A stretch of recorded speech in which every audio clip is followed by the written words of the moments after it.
Welcome to a Locked On Titans special edition. I am your host, Tyler Rowland. Ladies and gentlemen, it is draft day, and that means it's time to unveil my yearly first round mock draft. I'm going to be going from pick 1 all the way to pick 32. I got a couple surprises in there. I got a couple of trades as well, and of course, a controversial selection for your Tennessee Titans. So I'm excited to dive into my 2022 first round mock draft on a special draft day edition of the Locked On Titans podcast. Let's mock it. You are Locked On Titans, your daily Tennessee Titans podcast, part of the Locked On Podcast Network, your team every day.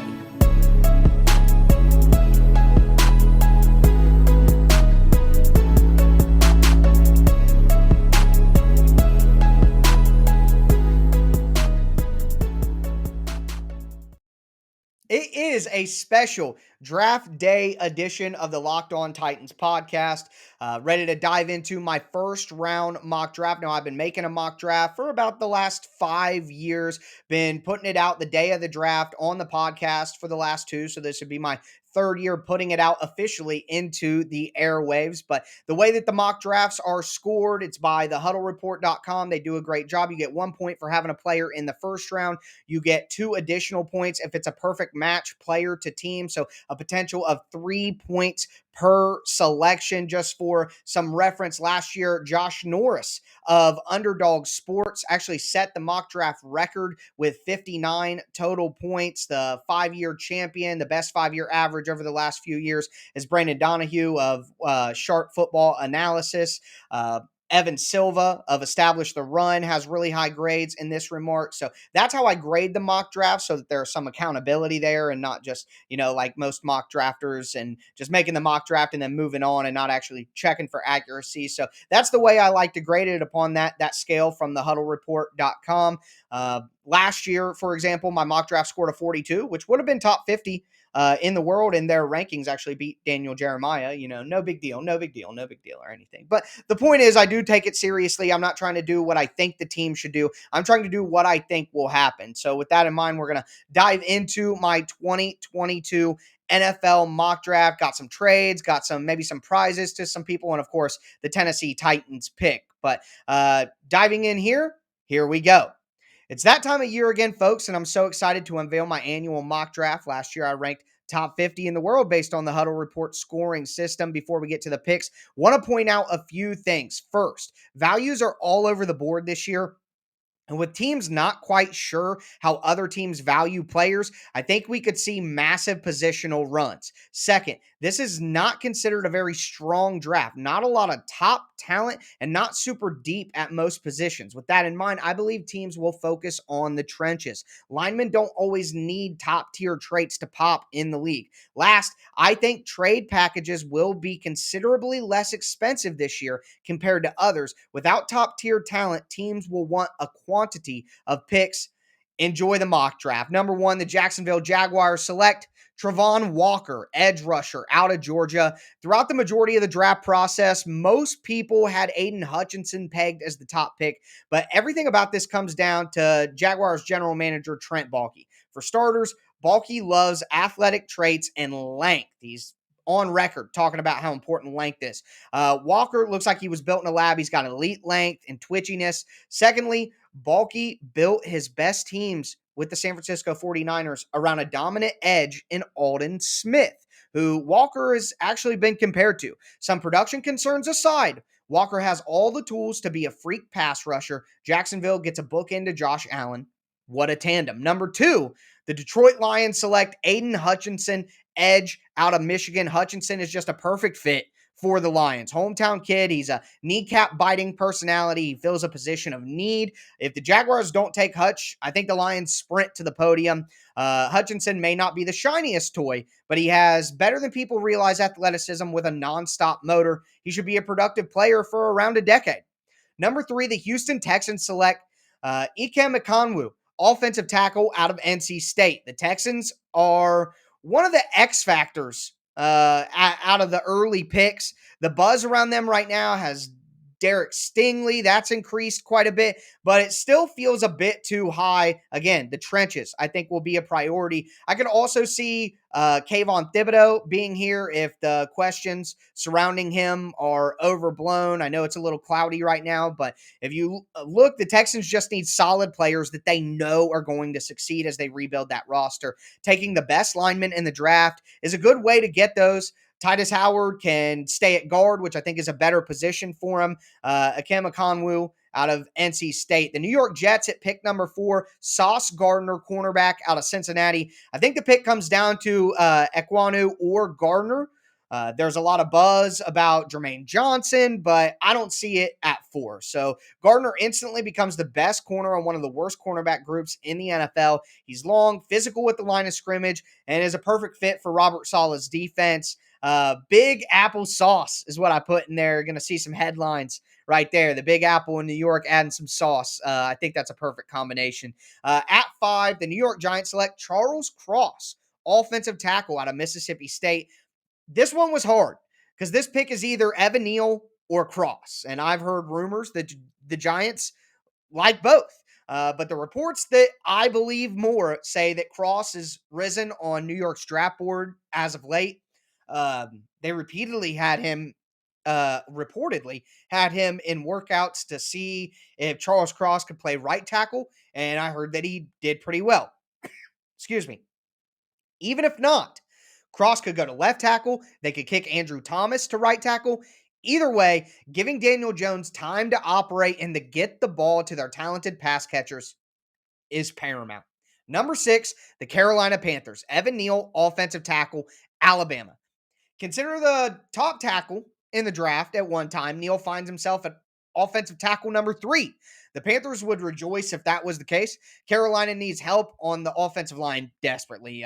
Neal can play any spot outside of center on the offensive line. He can play right tackle right away. He can move to guard. He can play left tackle. If Carolina finds him more suitable at tackle, then they can do that there and build up the rest of the roster. Carolina wants to trade down, but they don't have many mid-round picks, and it makes sense. But they need the value to match up, and with Neal being there, he's too good for them to pass on and move down. Number 7, the New York Giants. Jermaine Johnson, edge rusher, Florida State. Johnson is versatile. He's an athletic edge. He can do anything that he's asked to do. He'll set the edge in the run. He can drop back a little bit in coverage. He'll get after the quarterback. I think he's a perfect fit in the New York Giants' new defensive coordinator, Wink Martindale's defense. Wink came over from Baltimore. He had an aggressive and confusing blitzing scheme. A lot of guys moving around. You need players who not only can rush, but can drop back as they run some fire blitzes, leaving with premier players on each of the lines with Jermaine Johnson and Charles Cross. I think that's a great way to start the new regime in New York. Number 8, the Atlanta Falcons take Kayvon Thibodeau, edge out of Oregon. So from what I've heard, the Falcons are the last possible spot for Thibodeau. That's what the rumors are saying right now, that he's kind of a parachute pick. Thibodeau shouldn't drop any further. I wouldn't be surprised if he went even higher. Thibodeau may be the most talented player in the entire draft class, but he did rub some teams the wrong way in the pre-draft process, according to reports. All the advantage to Atlanta, who scoops him up happily at their biggest position of need.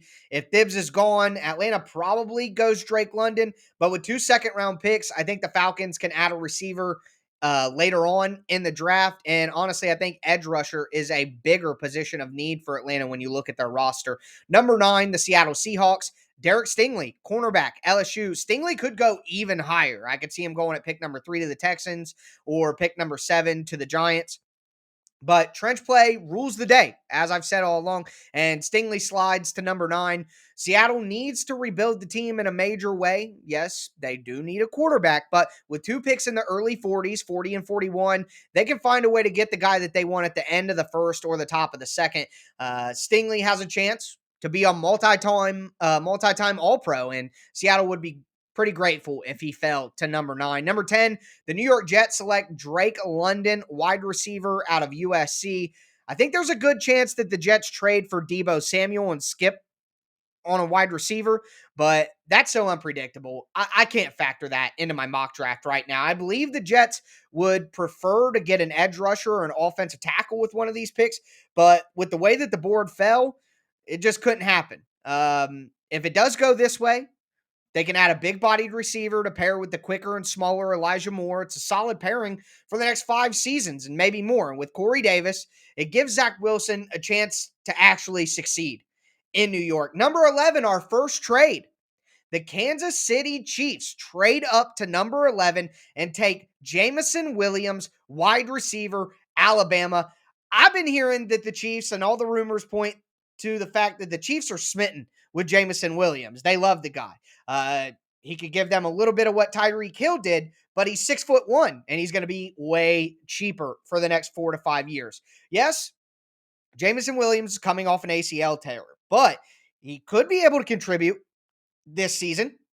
The Chiefs are a good enough team, anyways, to let him heal. Everybody was burying the Chiefs halfway through the year last year until we got to November when they were near 500. So just imagine them getting Jameson Williams back at that time. So I think they can wait on him. You have Jameson Williams, you have Marquez Valdez Scantling, you have Juju Smith Schuster. That's a solid group. The Chiefs would give up pick 29. They have pick 29 and 30. So they give up pick 29, they give up pick 50, and they give up pick 94 on the trade value charts. That's about 1,260 points. They're going to trade that for pick 11 and pick 189 from Washington, and that's about 1,264 points. So 4-point difference on the trade value scale. I think that's an even deal. The Chiefs trade up and get Jameson Williams. Pick number 12, we have another trade. I think there's going to be a lot of trades in the early teens and right after the top 10. And there's another one right here. Pick number 12, the Los Angeles Chargers trade up and select Trevor Penning, offensive tackle from Northern Iowa. Multiple teams like Penning. There's a massive drop off in talent at offensive tackle after he's selected. Whether it's the Saints, the Packers, the Chargers, someone is going to come up for him. I think it's going to be Los Angeles. They have a huge need at offensive tackle, and I feel like, and they probably feel like, they're a few pieces away from being a real contender. They have a great young QB. They got good weapons on offense, some nice additions on defense. They've set them up to be in a spot where they can do something like this. Not to mention, they have 10 picks in the draft. A lot of them are 6th and 7th rounders, but that allows them to move around and get about 5 to 6 guys. They're going to trade pick 17 and pick 79 for pick number 12. It's a short, cheap jump. Like I said earlier, I think trade ups are going to cost less than normal years because this isn't a great draft class and the values are all over the board. So you never know where these guys are rated to other teams. So the Vikings trade out with the Los Angeles Chargers, and the Chargers select Trevor Penning, offensive tackle. Number 13, the Houston Texans select Garrett Wilson, wide receiver out of Ohio State. I truly considered having the Texans make a jump up into the top 10 for Derek Stingley. Some rumors say that they're going to take him at number 3, but ultimately Seattle decided to stay and not take a trade at number 9 from the Texans. They wanted to take the generational talent that could potentially be there in Stingley. I don't think Houston will be upset either way, though. Yes, they signed Brandon Cooks to an extension, but outside of that, the Texans have no dynamic threats. Wilson and Ekwonu together give the Texans a potential offense that could really put up some points, whether it be with Davis Mills at quarterback or a new quarterback in 2023. The Texans need to give some support and let a defensive coach in Lovie Smith handle that side of the ball. Number 14, the Baltimore Ravens select Jordan Davis, interior defensive lineman from Georgia. I'm personally a little skeptical about taking a 2-down interior defensive lineman this high in the draft, but Baltimore knows the impact a guy like Davis can have from their time with Haloti Ngata at nose tackle. If Davis is his best self and be more, he can be a Vita Vea-like presence against the run and a pocket collapser against the pass. Davis should go either here or 15 to Philly. At pick number 15, the Philadelphia Eagles select Trent McDuffie, cornerback out of Washington. The Eagles have one of the worst groups of cornerbacks in the league. Yes, they have Darius Slay, and he's great, but they're also starting some dude named Zek. McDuffie is versatile. He's a physical weapon. He can be deployed in John Gannon's defense. He can play outside. He can play some slot. He can play some safety as well. He just feels like an eagle. Not only like a Philadelphia eagle, but like a literal eagle as well. Pick number 16, the New Orleans Saints select Chris Olave, wide receiver out of Ohio State. This is just a perfect fit between player and team. Yes, the Saints want an offensive tackle, but they would have to trade up to get one that could start day one. They already gave up their 2023 first rounder to get two picks in this draft. I don't see them giving up more capital to move up further. Olave is a deep speed threat to pair perfectly with the big physical style of Michael Thomas. Number 17, the Minnesota Vikings. They traded back with the Los Angeles Chargers. So they're at 17 now, and they select Kyle Hamilton, the safety out of Notre Dame. Hamilton falling this far would be a complete shock early in the process. Hamilton's big 6'4" safety. He has a ton of different skills. Unfortunately for him, he ran a 4.7 40-yard dash at his pro day, and it's pushed him down the board. Personally, though, I think Hamilton is a player, and boy, does Minnesota need help next to Harrison Smith at safety. I think Minnesota would take Hamilton at 12 if they stick. McDuffie would also make some sense if Hamilton goes earlier than this. Number 18, the Philadelphia Eagles select Devin Lloyd, linebacker out of Utah. I'm well aware that the Eagles don't draft linebackers in the first round, but everything just matches up too well here. The Eagles love the trenches, but there's no value at edge or interior defensive lineman right now. Karlaftis, Mafe, Ajabo would be reaches, and Devontae Wyatt slipping due to all-field issues. So Lloyd is super rangy. He can be a true three-down linebacker. You let Lloyd replace TJ Edwards next to newly signed Kazir White, and the Eagles are on to something. Number 19, the New Orleans Saints select Kenny Pickett, quarterback out of Pittsburgh. No lie, I don't feel very confident with this one. The Saints were left without options at tackle. I don't see any good fits for them on the defensive line. Simply put, the Saints traded their first round pick to have two first rounders this year. That limits their ability to get a quarterback next year via draft or trade. With their pick of passers, they grab the most pro ready, who will be ready to be a full-time starter in 2023. Number 20, the Pittsburgh Steelers select Malik Willis, quarterback out of Liberty. The Steelers have done way too much homework on quarterback not to pull the trigger here. We all know that Mitch Trubisky isn't it, and word is the Steelers desperately want a mobile quarterback in Matt Canada's system. Also, the Steelers have been pretty public about their interest in quarterbacks, and the Steelers are a team known for not disguising their preferences. Number 21, the New England Patriots select Zion Johnson, interior offensive lineman out of Boston College. As a Titans fan, this makes me sad. Zion would be the perfect fit, but that's exactly why he's going to go at 21. The Patriots could use a linebacker or someone in the secondary, but Bill Belichick knows the game is won in the trenches. The Patriots currently have a good set of tackles, but they're surprisingly slim at guard. Johnson is a reliable player for the foreseeable future. Number 22, the Green Bay Packers select Treylon Burks, wide receiver out of Arkansas. Devontae Adams asked out of Green Bay, and now the Packers have a major need at the position. Yes, there are concerns about Burks. He needs to watch his playing weight and learn more about playing the boundary wide receiver spot. However, he is great at making adjustments to the ball. He's great at winning on back shoulder fades. He's also great on quick screens, and he can turn simple throws into big yards after catch plays. Sounds like a perfect fit for Aaron Rodgers to me. Pick number 23, the Arizona Cardinals select George Karlaftis, edge rusher out of Purdue. Karlaftis may not be the most explosive guy, but he is strong and relentless with advanced handwork. Honestly, he's somewhat like a lesser athletic J.J. Watt. Now, Karlaftis can learn from him directly. Watt is always hurt these days, so grooming a successor would be smart. Not to mention, the Cardinals need to replace the production of Chandler Jones. Love this team player match.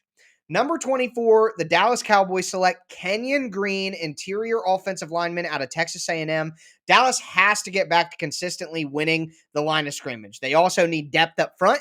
Green can start right away and have Pro Bowl potential at guard, or he can do as he did in college and kick out to tackle and help replace Liel Collins. Even if Green plays guard, which I think he will, Tyron Smith seems to be hurt often, and Green could help there in a pinch as well. Green is mean, road grading lineman who will fit what Dallas wants to be.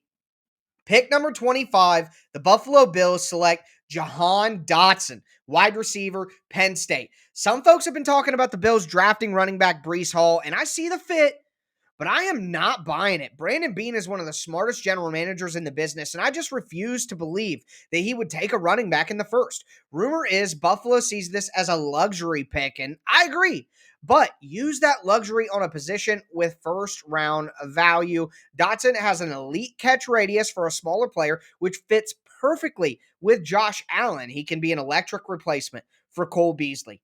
Number 26, the Tennessee Titans select Desmond Ridder, quarterback, Cincinnati. First, this is a tough way for the board to fall. 6 wide receivers are gone. 6 offensive linemen are gone. Heck, even Karlaftis is gone, who I think makes sense in certain situations. I don't want to overdraft Tyler Smith or Bernard Raymond at offensive line. Tyler Linderbaum is a center only and won't play while the Titans have Ben Jones. So that's not an impact player in year one anyways.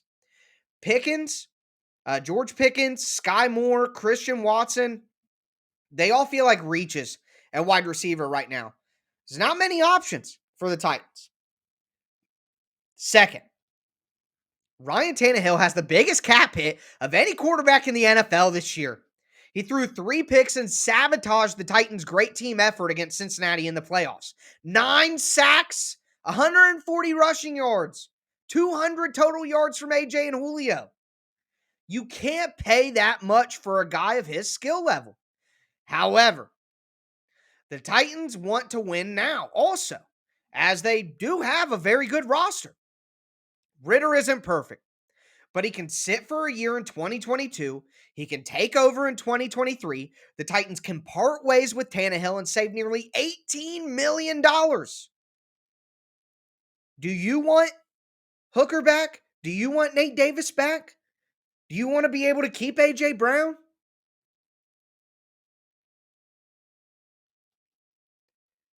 I digress. The Titans can use the cap savings to retain the roster or even make improvements for the roster. If Desmond Ridder can be 80% as good as Ryan Tannehill with a much better roster, does that give the Titans a better chance at a Super Bowl? I think it does.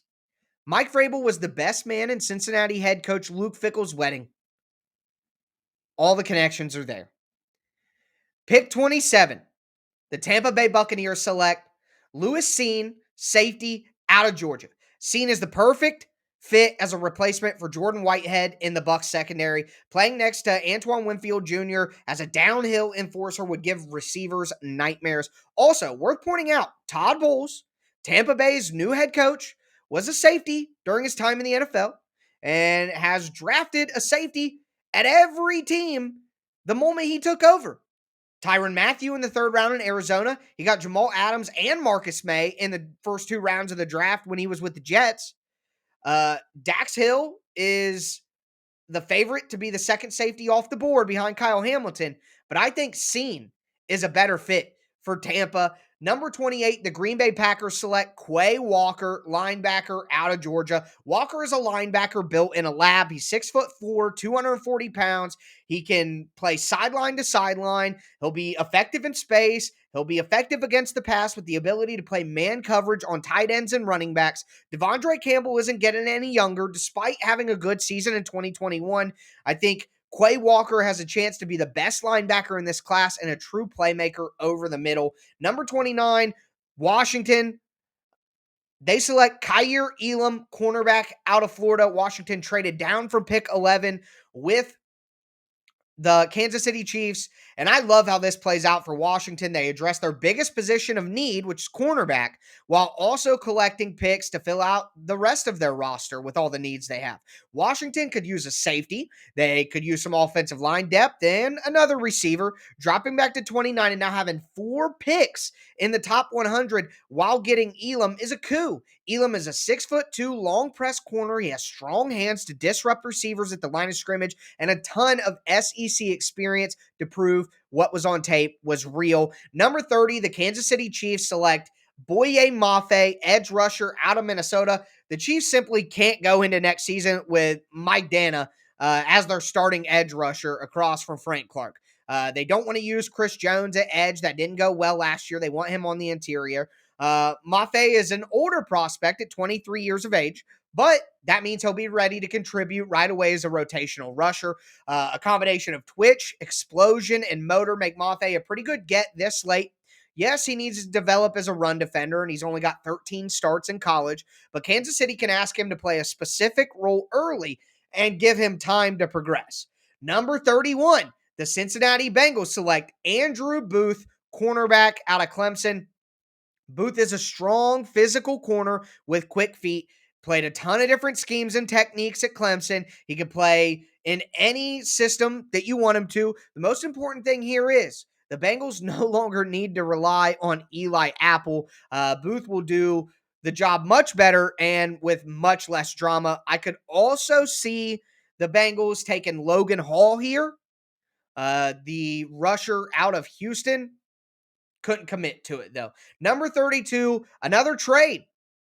The Seattle Seahawks trade up. The Detroit Lions trade back. And the Seahawks come up and select Matt Corral, quarterback out of Ole Miss. Seattle needs a young quarterback. Geno Smith and Drew Lock may be the most depressing quarterback room in the NFL.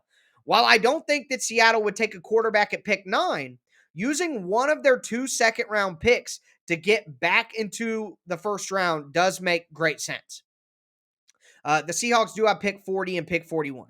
So by doing this, you prevent your guy from being stolen before pick 40, which is a lot of picks from 32. And you get a 5th-year team control with 5th-year option for first rounders. The Seahawks are reportedly high on Corral, and that doesn't surprise me because I compared Corral's style to a more reckless Russell Wilson. This could be any team or any quarterback, but I think a team comes up to 32 from the second round to do it. Seattle gives up pick 40 and pick 100 and jumps 8 slots. Detroit still has pick 34, so they can grab a guy they need, like maybe Nakobe Dean.